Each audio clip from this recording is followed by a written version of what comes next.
Think about everything you know, and then think about why you know it. Are our thoughts simply hardwired from previous experiences, or do we have actual real control over them? And if we do have that much control over our thoughts, then how do we filter out the objective reality from what we just want to be reality? You clicked a link and ended up here, and you're probably wondering what all of these questions have to do with the title of this video. This rabbit hole runs deep.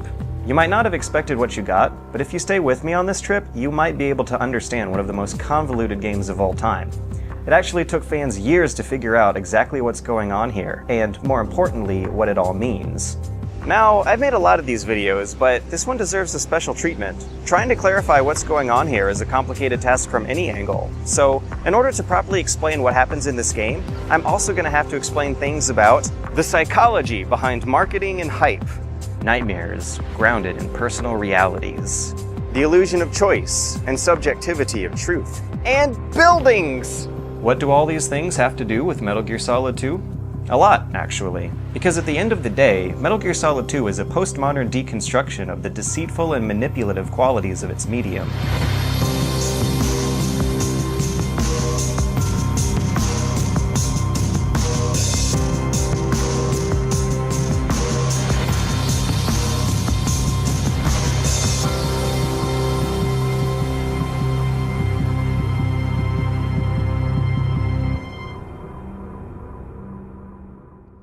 When people refer to Metal Gear Solid 2 as being a postmodern game, it's important to know exactly why that's the word they chose. It's important to understanding the world in which it was created, and what that claim says about that word and what it says about modernism as well. So many people, including Kojima himself, make this claim that it's postmodern without properly defining the concept. But in order to define the postmodern, you also have to know what it means to come after the modern. For arts and entertainment, things don't become postmodern just by confusing readers with fourth wall breaks and self-awareness.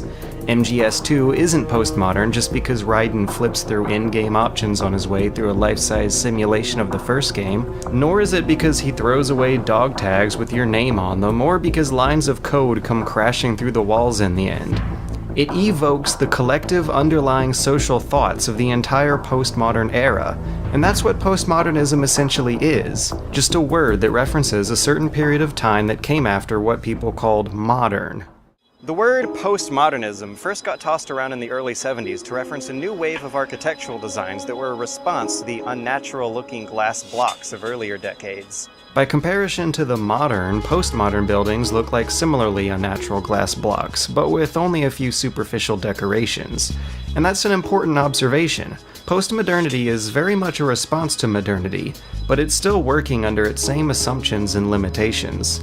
It's very much an extension of a wider cultural shift that started about 150 years ago, when the Industrial Revolution triggered a chain of events that shifted economic conditions towards a new kind of collective cultural thinking.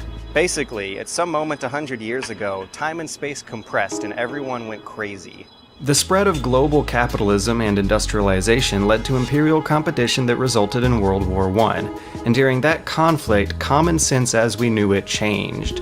The brutal efficiency of the factory and the railroad meant that time was money and travel was cheap. The sheer scale and longevity of World War I meant that all of humanity was equally capable of the same atrocities. Modern art evoked this cynical pluralism by depicting the same scenes from multiple angles at the same time, always with the clock constantly ticking away in the background. Virginia Woolf and James Joyce happened, and these writers depicted characters who were fragmented, bipolar, or self-aware of their place as characters in books. When city planners jumped on board, they built wide-open celebratory squares that eventually became used as rallying points for brutal regimes. Everyone's morbid obsession with the dehumanizing efficiency of this economy led to another world war, with an even shorter wind-up and cool-down than the last. But industrialism never stopped. In the 70s, the first world's manufacturing economy turned over into a service one. Cheaper jobs got outsourced to other capitalist countries thousands of miles away. Communications got faster, and yet again, so did traveling. The fleeting nature of time and the volatility of business now means that workers live in episodic moments of the present. Kids grow up in phases, and the unemployed are in between jobs. We're always trying to plan ahead, so the future has been folded into the present. And on top of that is the confusing realization that this entire planet, which is actually quite a small and lonely place, is filled with an astronomical number of human beings who all need to be individually respected. In the midst of an entire society of identity crises and contradicting moral values, a new search for greater personal meanings arose. People want a solid moral foothold in this very unstable world, so individuals peruse in and out of major lifestyle brands and political movements. So the postmodern arts and entertainment that evokes the postmodern era are inherently schizophrenic. You have characters with a conflicting sense of time and place, who often have to juggle multiple plots at once, each one with an uncertain context. If modernist fiction popularized meta-narratives, then postmodern fiction popularized metafiction. You have highbrow literature delivered through lowbrow mediums, stories that tell stories about other stories. You have a deconstruction of what narrative rules constitute realism, and fiction that's critical of those dogmas. The nature of postmodern art is to question the dogmas of what came before it. That is, the rules and techniques that were accepted as permanently modern despite ironically characterizing a very brief period of history. And one of the most effective ways to do that is to highlight the context in which art is presented, oftentimes by pranking the viewer into questioning whether or not it's art at all. These urinals and soup cans didn't take a vast amount of skill to make, and they're not pretty to look at, but what's important about them is the context that they're presented in within the art gallery. The real showpiece is how ready people were to put this stuff on a pedestal. These artists knew that they already had fans who would justify whatever they made, and they also knew that people would care enough to argue about it, and even that is a part of the context these pieces are actually showcasing. They use this context to deliver messages about taste and class, or about reproduction or originality.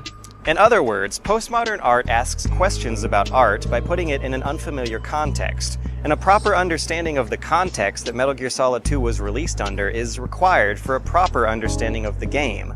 More specifically, understanding that context is required to understand how the incredible differences between these two chapters were designed to manipulate fans. Most importantly, the manipulation actually began long before the release of the game.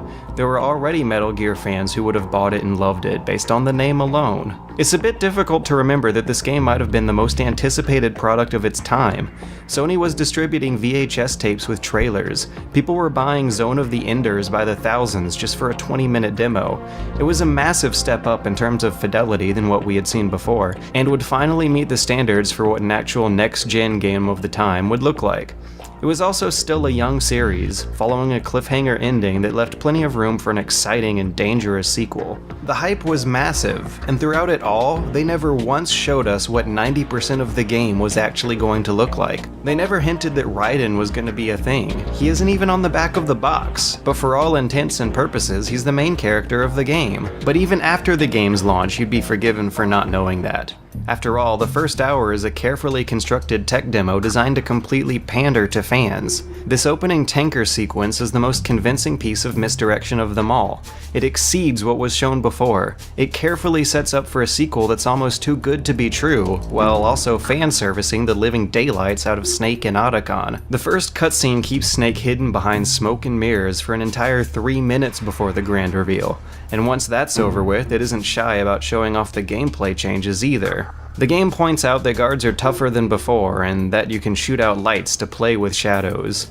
There's multiple entryways and a non-linear level design, but the layout of this place funnels you into accidentally discovering the vast amounts of detail they put in here, and how those details affect gameplay. Even Snake's wet footprints don't go ignored, and neither do all these breakable objects, which were meticulously animated before the days of physics middlewares. The attention to detail is crazy, and so far, the callbacks are tasteful. They even throw in a Raven revival fake-out to foreshadow the craziness that's to come. Everything about this tanker is built to showcase the features of an ideal sequel. It's exactly what players expected and wanted out of Metal Gear Solid 2, which would have been a creative and bold, but also self-congratulatory sequel. But then, Snake dies. You're an hour into the game, and suddenly the game as you know it starts all over again. And this time, it's an awful lot like the first game. You see Snake dive into the docks of a terrorist-occupied workplace. and he wears a mask while waiting for a guarded elevator to arrive. Even the Colonel's there, saying the exact same lines as last time. There's so many unsettling and outlandish little details in the beginning of this chapter that it's hard to keep track of them all. The tone is considerably darker, and the levels are now linear metal corridors. The dialogue is really stiff and dull, and we find out that Raiden, our new character, who couldn't be any more different than Snake, is going through an almost nightmarish ordeal. His name, his relationships, and even his blood have been taken from him for the sake of this mission. You're currently using artificial blood primed with nanomachines. What did you do with my own blood? It's being kept in cold storage. It will be circulated back into your body when you return. And these codec calls are relentless. Seriously, you play the game in 1-minute bursts here. The frequency of these calls got a lot of backlash in reviews of the first game, and they were light in the tanker, so you have to wonder why they so furiously return to re-explain tutorials and exposition that you already know. This issue could not have passed playtesting. It had to have been included deliberately to make a point. If the first few minutes of the tanker chapter are what a great Metal Gear Solid sequel would look like, then the first few minutes of this chapter show just how much worse it could have gone. There's stuff here that lashes out against both fans and critics. It's a facade that the game maintains up until the very end. The general pacing of the plant chapter looks a lot like the first game, and that was deliberate too. Though it's a totally new story, it's a story both about the events of the first game and also about how we processed those events. S3 stands for Solid Snake Simulation. It's a development program to artificially reproduce Solid Snake, the perfect warrior. The result is a Foxhound Commando. When Foxhound no longer exists, a simulated Solid Snake shaped by VR regimen. Sound like someone you know, Jack? At the very end, the S3 plan reveals that the fans' expectations have been carefully toyed with this whole time. It almost makes a mockery of them, and certainly makes a mockery of Raiden. If the nutshell of the story involves shadowy conspirators who construct a command center that allows them to fabricate grand lies, then it's easily an extended metaphor for the game itself, with Raiden being the analog for the player's real-life role as a Metal Gear fan. He's a delusional video game-addled rookie who was a fan of Solid Snake, and he believed the conspirators' lies up until the very end.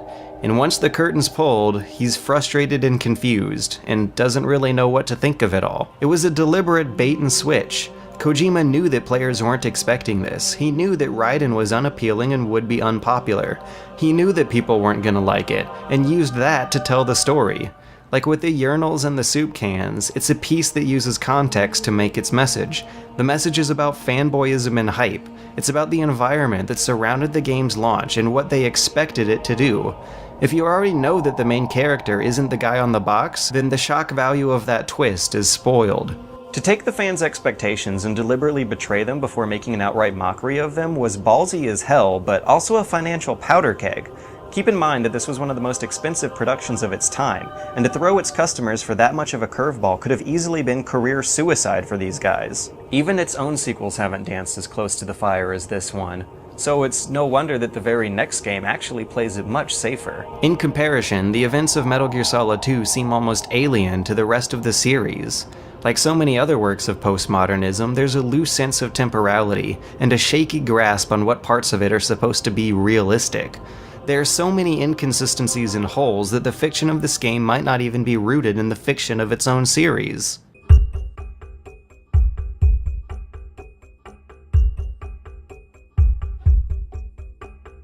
Like all nightmares, the events of this game are grounded in just enough logic and reason to make it scary, to juxtapose it against the comforting realism that we all experience in waking life. Nightmares rarely make sense. They rarely end on a satisfying conclusion or tell a really well-written story.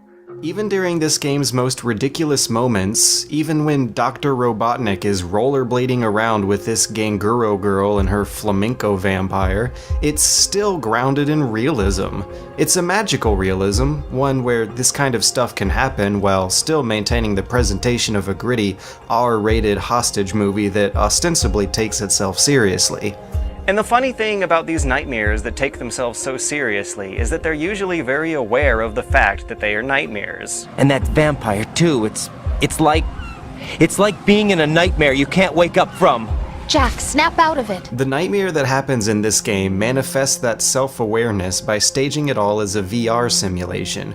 If you're going to look at it from the wider chronology of the other Metal Gear games released before this one, then that's seriously the only way you can explain away what's going on here. For starters, the preparatory logistics of Raiden's mission bogs down once you ask how he was supposed to get through the oil fence without Snake doing it before him, which is odd because the Colonel constantly reassures us that Snake wasn't an intended part of the simulation. Because they were never a part of the simulation.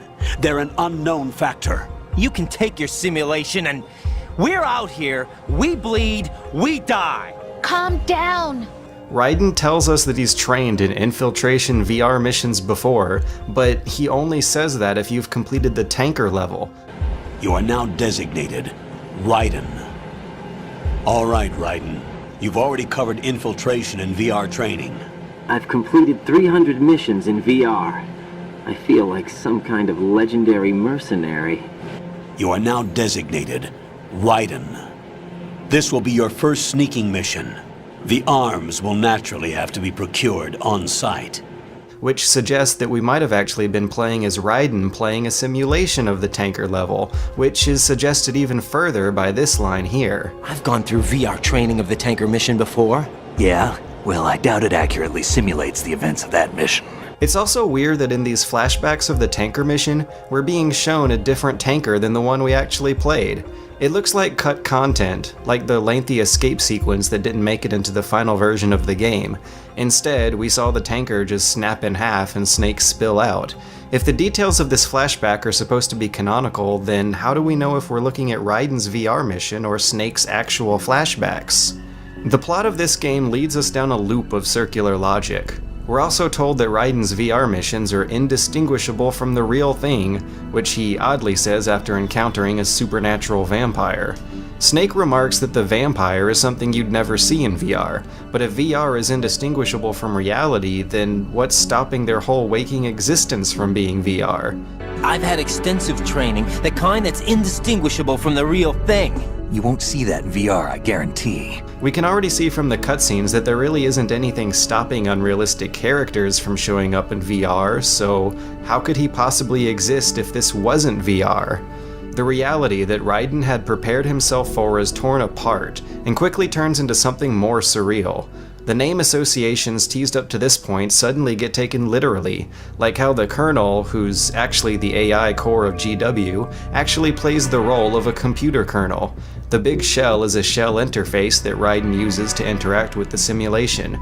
His real name, Jack, is a plug we jack into to interact with the shell, while the kernel processes all of our actions into plot outcomes. Suddenly, the fact that he flips through your game option screens inside the game no longer looks purely utilitarian. Right around the time that the AI kernel is revealed, lines of code begin to seep through the walls, and soon we hear Snake say this.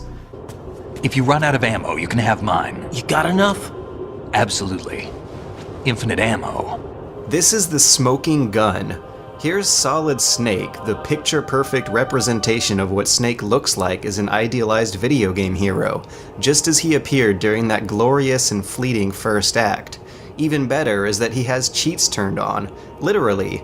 This line of dialogue references an unlockable bandana from the first game that gave you unlimited ammo, so in this part of the game when Snake and Raiden are fighting alongside each other, what does he do? Well, he tosses you unlimited ammo.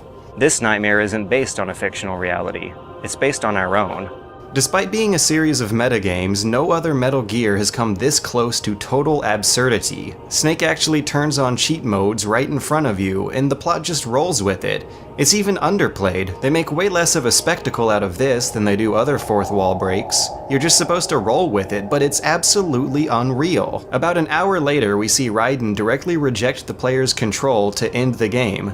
His girlfriend has been working with and reinforcing the Colonel's decisions this whole time, and is revealed to be another AI construct before suddenly appearing right in front of him in the flesh.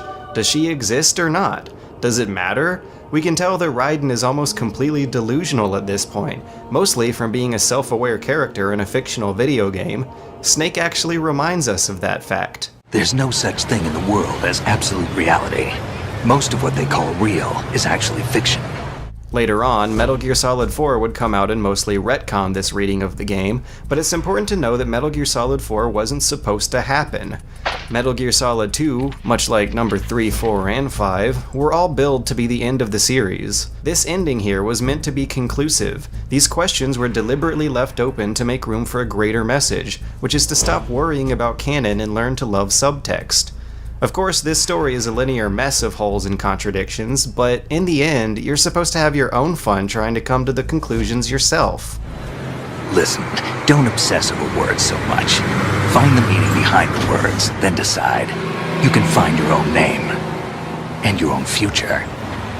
I know you didn't have much in terms of choices this time. But everything you felt, thought about during this mission is yours. And what you decide to do with them is your choice. Games are perfect for liars and sadists. They are manipulative illusions, very deliberately designed to dupe players into believing they have the agency of choice. But in reality, almost every possible interaction and outcome in a game has been carefully cultivated out of rigorous playtesting. Choices are cleverly presented under the false premises of role-playing. You are not a brilliant strategist. You are not a real estate tycoon. You are not cleverly making up these jokes by yourself. You are pretending. You are not a secret agent sent out on a mission to rescue the president, and you weren't last time either. You're tapping on a piece of plastic in front of a TV screen, playing a game. If a recurring theme of this game's story is to frustrate and confront players of the first game, then designing the gameplay around that theme must have been the easy part. It's easy to see that while the story of this game was written with absolutely cutting-edge design philosophies, its gameplay was very much constrained by antiquated design philosophies. It actually gets in the way of clarifying the point of the story. By comparison, look at Spec Ops. That game wowed critics by featuring a story with elusive causality, a delirious and delusional character, one who was deconstructed by the player's actions. Both games judge their audience while also asking their audience to judge themselves, and they both embrace ludonarrative dissonance in a morally unstable and cliched military setting. And of course, both games were falsely advertised. But one of these games struggles to make its point. The other demonstrates it vividly, and sparked a critical revelation. Spec Ops succeeded at pulling off all the stunts that backfired for MGS2, and there are a lot of reasons why. Of course, all of the Metal Gear games are loaded down with a lot of sequel baggage and bloated writing, but this story isn't supported by the player's actions nor driven by its core mechanics. Raiden's crisis of self occurs because Emma Emmerich uploads a virus to the core AI. Walker's crisis of self occurs because the player thoughtlessly shoots and kills hundreds if not thousands of other human beings. It's also odd that this heavy narrative about illusory choice is presenting an awfully choicey game. There's an incredible amount of different ways to sneak past guards. Your inventory is huge. There's an enormous amount of tricks you have up your sleeve if you bother to sort through them all and pick them all out. The downside is that this expansive toolset is bogged down by a bunch of fluff items. Seriously, how many people actually use the microphone outside of its one room? And unfortunately, it's not easy to pull off a lot of these moves thanks to a camera system that uses claustrophobic horror game angles. In the plant chapter, you have to do a good deal of sneaking without the radar, and that just shows off how much of an elaborate process you gotta go through just to point the camera at what your character is looking at. You gotta hold the direction buttons towards the wall while holding the triggers, and then you wiggle the stick. And you can't let go of any of these buttons without breaking the action. The first-person mode is a godsend, but peeking around corners with it limits your mobility and also exposes you from cover. By comparison, sneaking through the levels in the first Splinter Cell is night and day. It came out around the same time and proved that you can pull off a lot of these same moves with a much simpler control scheme, largely thanks to a completely controllable camera that's always peeking just over your character's line of sight. In fact, future Metal Gear games would take that very same camera from Splinter Cell, and suddenly you no longer have to worry about getting spotted by guards who are out of frame. This anachronistic conflict between modern-day philosophies and dated sensibilities is further reflected by comparing it with modern art games, which usually use more abstract tokens to clearly demonstrate complicated concepts. Thing is, despite the game's mind-boggling postmodern plot, there isn't much of it reflected in the minutiae of its gameplay. Up until you run through Arsenal in the very end, its story about misinformation and misleading expectations is primarily delivered through cutscenes and not gameplay. But all that brilliantly changes in the third act. Like Spec Ops, the game boils up frustration and confusion that's shared both by the player and the character. It finally erupts here, breaking all conventions in a way that's still disturbing to this day. All of the plot's problems are resolved here too, and they're also finally being reflected by the gameplay. We were shown Hollywood action films every day. The kind with macho guys and big guns. They call it image training. This monologue, when Raiden is talking about his past as a child soldier, that is the precise moment where the game breaks over itself. This line, where we find out that our character's backstory was a lie and that his real story was shaped by fiction, that's when players knew that the author has been subverting, betraying, and rejecting their expectations all along. And the reason why it works so well is because it breaks all the conventions and expectations that we've now grown accustomed to.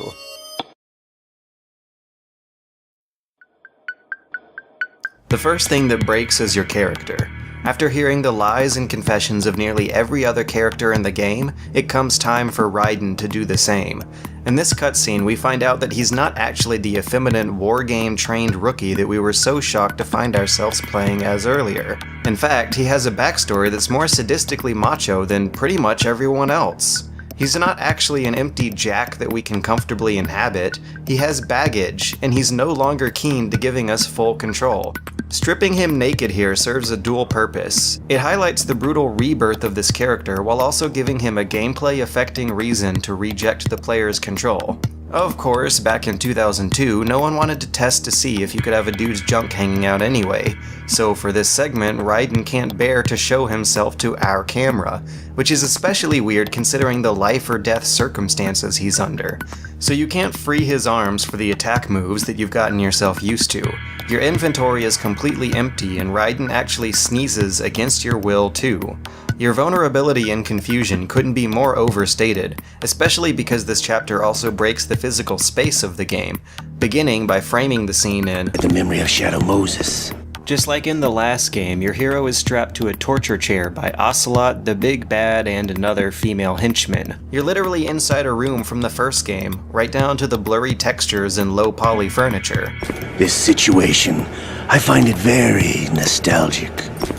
You continue on into Arsenal Gear, where geometry is a far cry from the rest of the game, if only because lines of code and computer windows are floating in the air. The translucent floor lights up with every step. There's a bottomless pit surrounding the whole stage, and once you finally make it to the end, you might notice that this room looks awfully familiar. And again, these weird gamey visual effects aren't explained away either. You sneak through another Arsenal Gear in Metal Gear Solid 4 and it looks nothing like this. It looks kinda like a battleship, but in this game it looks more like a glitchy map editor. You're in the belly of the beast, complete with rooms that are named after digestive organs. Space is broken, and so is your character and his relationship with the other characters. The whole game has built up to this moment where Raiden, naked, shivering and sneezing, is completely dwarfed by Solid Snake, who's gloriously over-equipped with the same outfit he was wearing in the tanker. This part of the game shows Raiden's admiration of Snake, and by extension the players as well, through both cutscenes and gameplay. Note that once this cutscene is over, we start the next scene from Snake's point of view. His health meter is longer, his bullets hit for more damage, he's a better shot, and he's also surrounded by an invisible wall that you can't walk away from. And the last thing that's broken is the entire pretense of this being a stealth game at all. For the next 2 rooms, you and Snake kill your way through hundreds of these weird sci-fi ninja guys, and it's a total bloodbath. It's completely antithetical to the entire rest of the game. It's like the game itself forgot that it was supposed to be about stealth, because now it just gives you a sword, an invisible wall, a bunch of bad guys, and infinite ammo. It's insane! You and Snake just blast your way through these guys, and Snake does most of the work. You finally end it off with a sword fight against the former president of the United States, who's also revealed to be the last thing in the way of the Patriots controlling the world. All these twists and turns reveal the metagame nature of the plot in an over-the-top fashion, and is driven home by a resolution that asks us to discredit the previous entirety of the whole game. Was the bad guy really bad? Were we really the good guy? And whose story should we believe? Who was lying? And is there anything differently we could have done that whole time? These are the kinds of questions that the game asks you in the end. They also ask about the state of the world outside of the video game, and they challenge the player's perceptions of truth. What are you going to do with the experience of having played this game? MGS2 asks you these things by evoking postmodernism to make a statement about the outrageousness of its hype, by setting the game outside the canon of its own series, and by embracing ludonarrative dissonance before deconstructing it right in front of the player. It uses these narrative techniques to warn about the dangers of memes, to show media consumers of the digital age that misinformation can lead to lies being culturally accepted as truths. And of course, the game uses the term memes in an ironically more academic sense than we use the word today. It harkens back to Richard Dawkins' theory, which compared the passage of information onto future generations with that of genes. Raiden, are you receiving? We're still here. Who are you? To begin with, we're not what you'd call human. Over the past 200 years, a kind of consciousness formed layer by layer in the crucible of the White House. It's not unlike the way life started in the oceans 4 billion years ago. We are formless. We are the very discipline and morality that Americans invoke so often. How can anyone hope to eliminate us? As long as this nation exists, so will we. Cut the crap! Right now, are the Colonel and Rose really AI or some kind of totally abstract cloud consciousness that really did seep out of the White House? It's a tempting mystery, but the minor logistics behind it are never really explained, even in the sequels, and no matter how hard you look, you'll never find a foolproof answer. But it doesn't matter what they are. Instead, what matters is what they represent, which is collective social control through memes. They warn against the social epidemic of junk data, which leads us to see trends where none exist. On the internet, information overload is the norm. People are always looking for a major tidal wave of change when something ultimately insignificant happens. Memes are collaboratively filtered information. They're super-powered nano-stories. They're propagated through mass preference, deliberately selected and popularized. Memetic online journalism is the survival of the most agreeable information. The nasty truths get forgotten. The inarguable counter-arguments get drowned out and dismissed. But in the current digitized world, trivial information is accumulating every second, preserved in all its triteness, never fading, always accessible. The S3 plan does not stand for Solid Snake Simulation. What it does stand for is selection for societal sanity. Right? You seem to think that our plan is one of censorship. Are you telling me it's not? You're being silly.